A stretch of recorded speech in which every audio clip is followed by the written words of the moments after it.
Like so many others, I've always had access to entertainment on the internet ever since I was just a little kid. A long time ago, the internet was just forums and chat rooms and maybe a few videos. Now, the internet is more overwhelming than ever, with new concepts in your face like every 10 seconds. And you know, I would have loved to have been online back when it was all simpler, just forums, but people my age were instead surfing the internet a bit later, when the foundations of today's net were still developing. We were sort of stuck in the middle ground between the old and the modern net. Back when people were first starting to become YouTube celebrities in like the early to mid 2010s. I'm talking the prime of gaming videos and vlogs and draw my life and all of that. It's still super intriguing to run into someone who was also really active on YouTube at that time. It makes for really good conversation and even maybe something to bond over. At the time, the internet was slower and tamer, but it doesn't mean there wasn't fast form content like we see today. It just didn't have the same addicting format that we see now. If you were into gaming or vlogs or makeup or whatever, you would watch videos that were usually 10 minutes or longer, which would have you stick to this one concept for much longer than the standard of today's modern scrolling platforms. Now, I'm not saying that these gaming videos of just some guy screaming at a game was healthy, but it was certainly healthier. There was so much community to it, and it was incredible, to be quite honest, to be just one stupid kid amongst all of it. What I'm here to talk about, though, is something that started gaining popularity at the time. We were all so busy playing these like mostly superficial games centered around mechanics and fun gameplay, when the big YouTubers at the time just suddenly started uploading episodic videos of these story games, these choice-based games. I assume they thought it was a really good way to get some easy uploads in a culture where you'd almost have to upload every day just to keep your relevance. The point is that suddenly we were watching multiple 30 to 60 minute videos on the same concept. One story, one concept stretched out over hours of entertainment. Of course, one concept spread over hours of entertainment is pretty normal now with shows, and it was normal back then too, but when you compare it to these really fast videos, I think it was really good for that generation. You'd think a bunch of stupid kids would prefer to watch like PewDiePie play Goat Simulator, but honestly, there was no better feeling than to sit on a summer night and watch a long playthrough of your favorite YouTuber playing like a slow story game. Actually, playing it yourself was better, but we probably never would have if it wasn't for these videos. Either way, I think it had a really important effect on people. It sort of gave us a taste of life, the good and the bad, in a time where all we did was just mess around without a care in the world.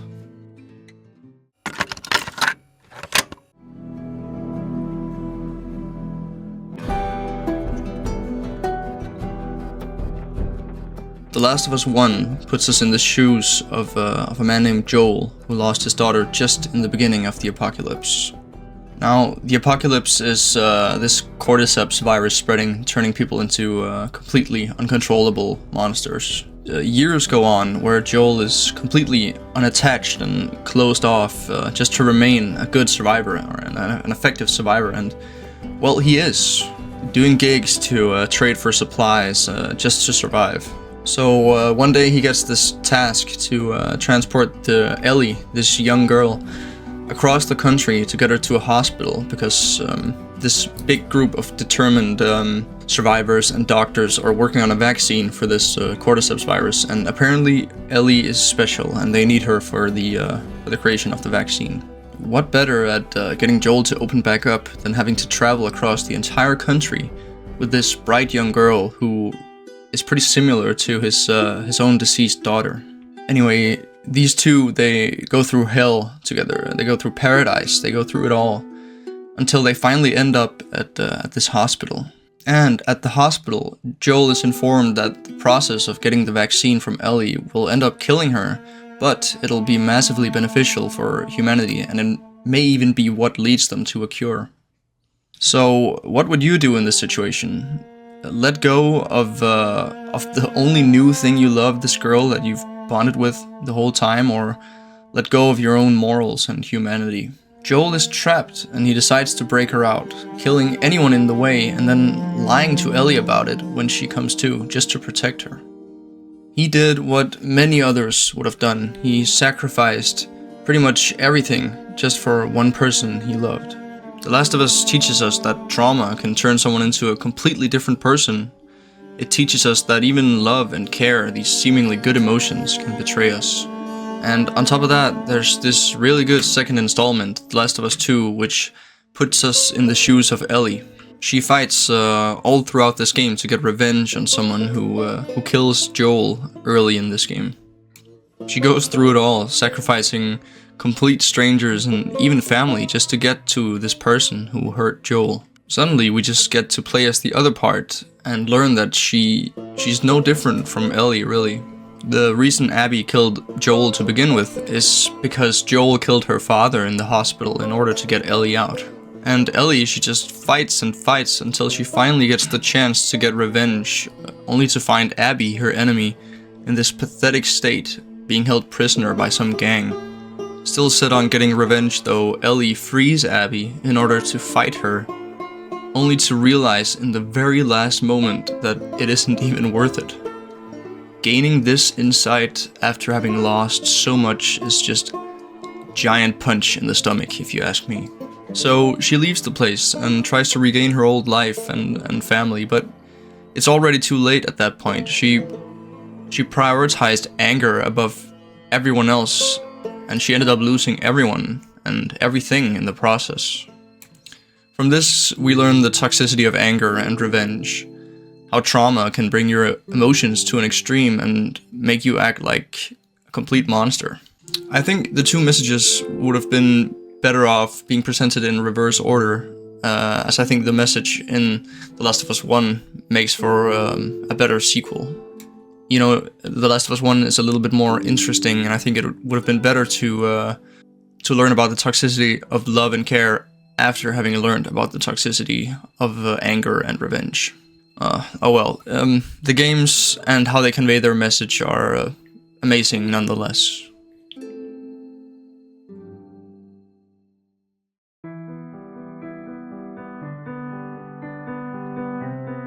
Detroit Become Human, a game with 3 main characters in this society where the humans have created these highly intelligent androids just to serve them.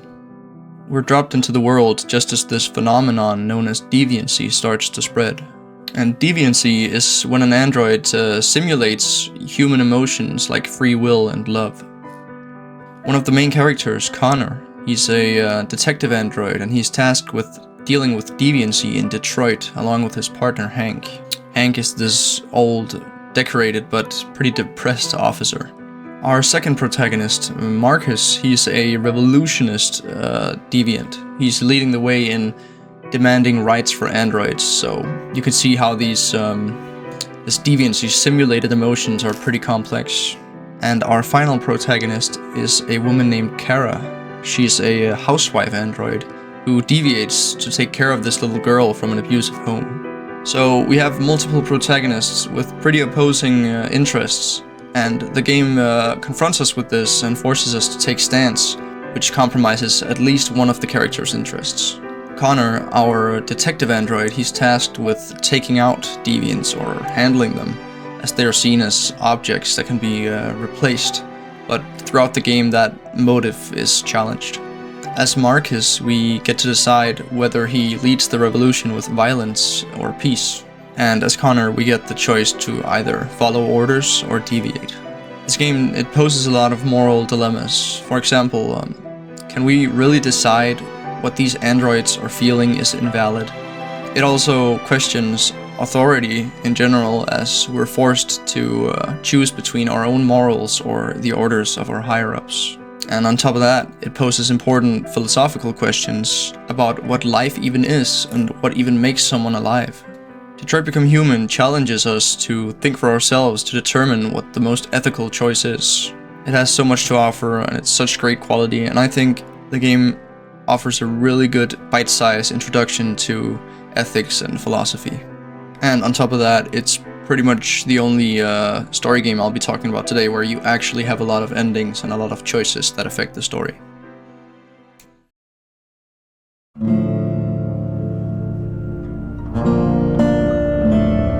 Last but not least, I want to talk about Telltale's The Walking Dead. This game, it's really special to me. It's, I think, the first story game I played, and though the quality doesn't quite live up to The Last of Us and Detroit, it has so much soul and atmosphere. It's also the first thing that pops into my head when I say a choice-based game or story game, which is kind of ironic considering the choices don't really mean much in this game, but it's a beautiful story nonetheless. So anyways, we play as Lee. On the outside, he's a man going to prison for murder. The game starts out in a police car with Lee on his way to prison. He had apparently caught his wife cheating on him and ended up killing the guy. Lee claims self-defense. Not much else information is given. All of that is not going to matter though, as we won't be going far until we slam into someone on the highway. That someone being a zombie, of course. I mean, it is The Walking Dead after all. Can we just talk about there was this huge hate on zombies and people were so tired of them, but some of the best media ever were with zombies. Yeah, anyways. So Lee, he just barely got convicted, and now he's free again because the apocalypse just started. He walks around in this forest until he runs into this house, which he enters, but he quickly learns that the couple who lived there is now dead. Soon after, he stumbles upon the family's little girl, the daughter, and her name is Clementine. So now he doesn't really have much of a choice other than take her with him and protect her. I wonder where we've heard that before. Anyways, this girl, Clementine, she is incredible, or at least from the parents' perspective. She wouldn't hurt a fly. She's the kindest child you've ever seen. It's almost unrealistic. Anyway, it seems like Lee caught a break, as the apocalypse barely even started before his new life did as well. And much like The Last of Us, Clementine and Lee, they go through it all together, good and bad. And they stumble upon a bunch of people who they get to know. Some nice, some not, some brave and some cowardly. Some very prejudicial when they realize that Lee, who's walking around with this little girl, is the same man that they've read about having killed a man in the paper. The Walking Dead has so many interesting character dynamics, showing all kinds of personalities conflicting and interacting. And it's not just Clementine, we also get to know a lot of other characters and make some really close friends along the way.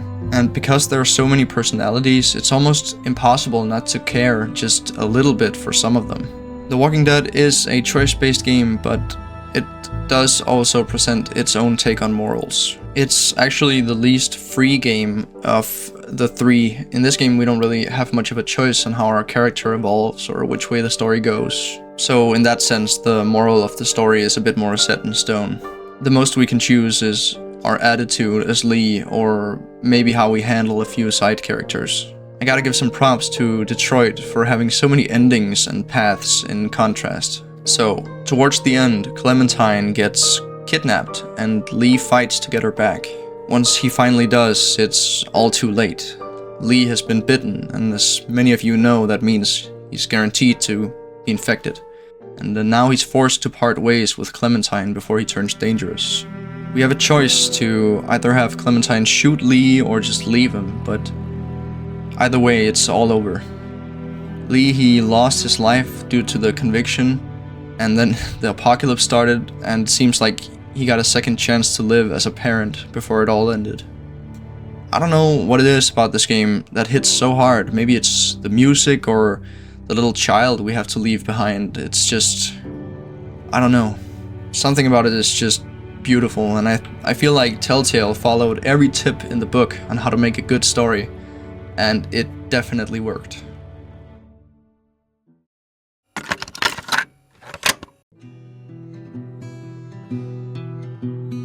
Metaphors and symbolism in fiction communicate certain ideologies. If you watch something for long enough, it can easily influence who you are as a person. Artists, they get to express themselves by setting up scenes as they wish to convey their message as they wish. In simpler terms, I'm talking about the moral of the story, which is pretty powerful at influencing us. My point is that these story games were pretty great at making people like me think back in the day, in a time where nobody really thought about anything.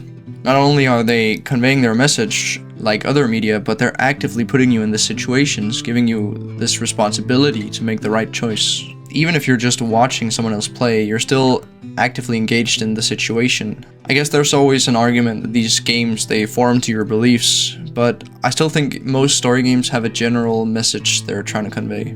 For example, Detroit Become Human, it may let you choose to be cold and heartless or warm and loving, but it still introduces you to opposing ideas, challenging your current way of thinking. I even experienced this recently as I was playing through the Cyberpunk extension, Phantom Liberty, and I thought I didn't care about the side characters whatsoever. I couldn't have been more wrong though, as I was left in shambles by the end, feeling like I was living my life wrong, or at least that I needed to change because the outcome of the characters actually heavily affected me. Somehow they had gotten under my skin without me even realizing it until the very end. If you ask me, that's incredibly valuable, and I don't think I would have been the same person if I never played these story games. They have had so much power in shaping us as people during the years where we were most impressionable. If you think that sounds bad, then I totally understand, but luckily almost all of these games have a really positive message. Almost all of them mainly promote two main things, which is empathy and responsibility. An author by the name Michelle Lessès explains in her article about narratives in video games and how they affect young adults. Quote, "Many video games are essentially moving narratives where the player gets to make decisions about what a character does next in the game. This essentially creates a virtual reality where players can learn from mistakes made in the game or learn more about themselves through the character they bring to life." End quote. Imagine being young and stupid, everything is all fun and games, and suddenly you're introduced to these story games which have themes of responsibility and heavy emotions. Some studies show that video games can be really good for letting your identity form at a young age, like this one on emerald.com by two authors I'm not gonna try to pronounce, that talks about how choice in story games allow you a sort of freedom that can help you overcome societal gender norms, for example. Personally, I think these games have helped create some of this generation's most loving and caring people. If there's one thing I've learned about the journey to becoming a better person, it's to never stop learning and reflecting. If we never take the time to reflect on why we think what we think and why we do what we do, then we can't ever improve and we'll just be following these social expectations blindly. And for that, I believe we owe these artists a bit of a thank you for helping some of us reflect through their stories. And if you somehow haven't played any of these games, then I heavily recommend you to go do that now, or whenever you have time, because they're really fun and a good time. Yeah, anyways, thank you guys for watching, and I'll see you guys around.